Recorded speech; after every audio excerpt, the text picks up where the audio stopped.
Hey there, in this video I'm going to walk you through a really high impact conversion rate optimization audit and also really look at it from a e-commerce merchandising point of view. From the point of view is how do we keep shoppers engaged with the store? How do we get shoppers to add more than just one product to their cart and obviously purchase it? So ultimately driving more sales, increasing average order values. And in today's video, we're going to look at Kathmandu, which are a large camping accessory store in Australia. I think they're the largest actually. And have a look at how, where the pitfalls are for them in terms of driving more conversions and improving their store from that e-commerce merchandising point of view. So my name's Jonathan Gorham. I run a digital marketing agency called Engine Scout, and we specialize in everything e-commerce.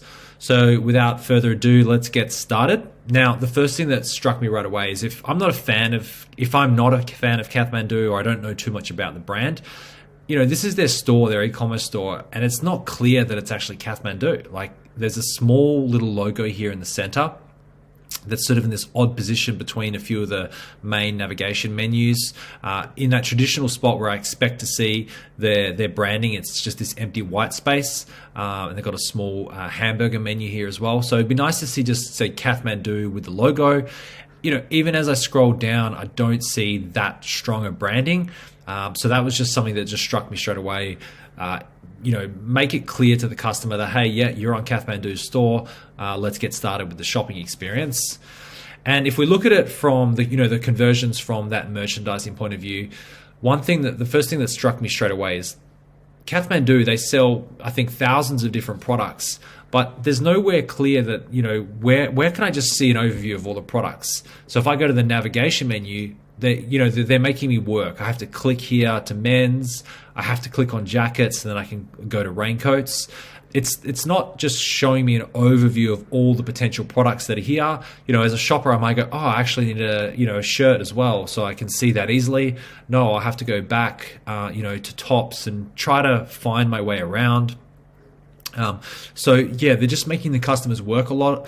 A much better improvement here already with the navigation would be doing something what ASOS do. You can see I'm not having to click, and I can see an overview of all the different shoes very clearly just by hovering over. It's a nice displayed menu that just gives me a really good summary, as opposed to making the customer work, really trying to get them to guess and find their way through. So moving on to the next high level sort of conversion opportunities. If we just have a look at the category pages. So one thing that struck me out straight away was you can see the filtering here. It's super popular and really important for people that, they want to filter by size, what's available, all these different types of filters.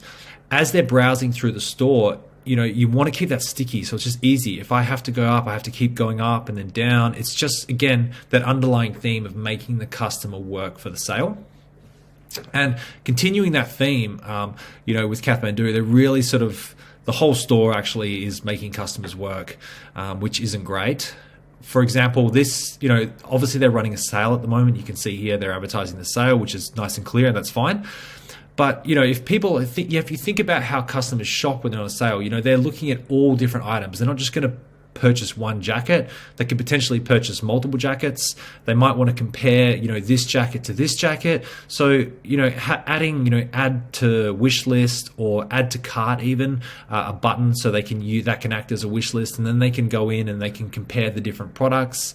And just, at the moment, the shopping experience is like you have to make a single choice. So the Kathmandu are really limiting themselves to multiple sales. And to take that further, we'll go to look at a product page here. So, again, people, when they're buying, especially stuff on sale, they might want to shop for 2 or 3 jackets because they're getting such a bargain.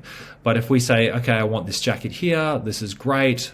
There's no, again, add to cart, so I can just say, or, add to wish list or save it for later so I can go back to the category page and continue my shopping. They're forcing me to go straight to the buy now.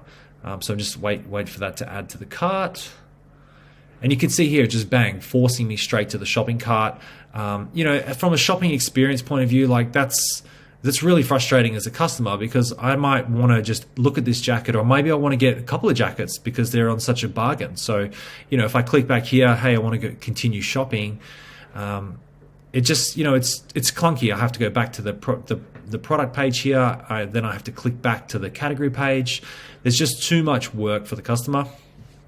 And again, with that theme of too much work, it continues, because if this is a waterproof jacket, obviously, it would be nice to see, like instead of like 5 stars, but like out of droplets, you could have like 5 water droplets. This is 4.5 droplets out of 5 in terms of like how waterproof is this jacket? Is it water resistant? Is it waterproof?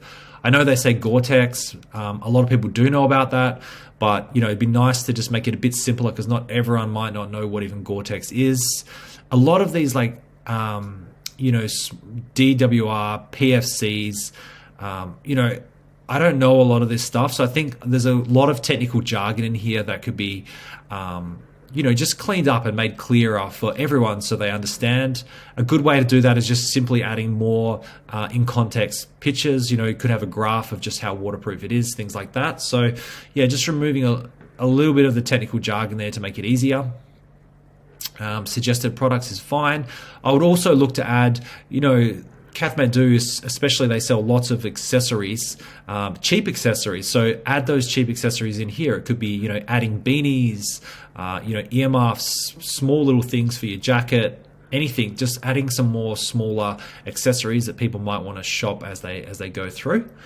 So yeah, those things. And if we just go back to the cart, there was a few more things out on here that I thought could be improved.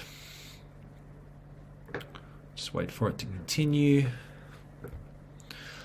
Yeah, so you can see like the cart, it forced me to the cart before, and now it's forcing me to the checkout. So it's just a bit awkward for customers. It doesn't flow nicely as a store. So in terms of that merchandising angle that we look at, they're going to miss out on increasing their average order values, cart abandonment because it's all too hard. I'm just going to give up. So on the checkout page itself, again, it's really clunky. There's so many pages I need to navigate through to do this. So if I hit deliver to me, I've got to enter my details in here. I'm not going to do that for the video. But then when I go to next, there's payment options. And then if I choose a payment option like credit card, it takes me to a third page. So again, it's just making the customer work from the entire journey of the shop, this entire shopping journey. The customer has to work. It's not fluid, it doesn't flow, and I think that's the biggest takeaway here for Kathmandu, is that if they look at their e-commerce merchandising and the whole shopping experience and just changing a few of those tweaks, they'll get a lot more conversions coming through, people buying more products, and yeah, that's pretty much the main things I would work on. So I hope that was helpful. If you have any questions, let me know in the comments below, and I'll get back to you. Okay, bye-bye.